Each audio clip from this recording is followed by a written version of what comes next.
যেহেতু লেখালেখি করি তা আমি আমার লেখার একটি কবিতা আপনাদের পাঠ করে শোনাই। কবিতার শিরোনাম তুমি ছিলে সেই আজ তুমি নেই। অন্ধকারে ঘরে থেকেছি 10 মাস ধরে, সেই ঘরটি ছিল মায়ের জঠরে।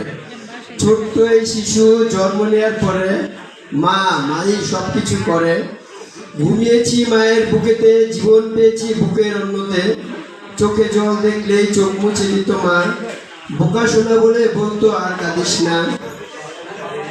কোনো মায়ের সন্তান হয় যদি প্রতিবন্ধী, তবুও আদর স্নেহের হয় না কমতি। হয় হোক সন্তান কবু অন্ধ, তবুও মায়ের ভালোবাসার দরজা হয় না বন্ধ। হাজারো কষ্টে মা বলে না, হাজারো কষ্টে মা হয় না পর, হাজারো ব্যথায় হাজারো অভাবে মা বলে না স্বর। একটা সময় এসে আমরা সবাই বুঝি, তখন চারপাশে মাকে শুধু বুঝি।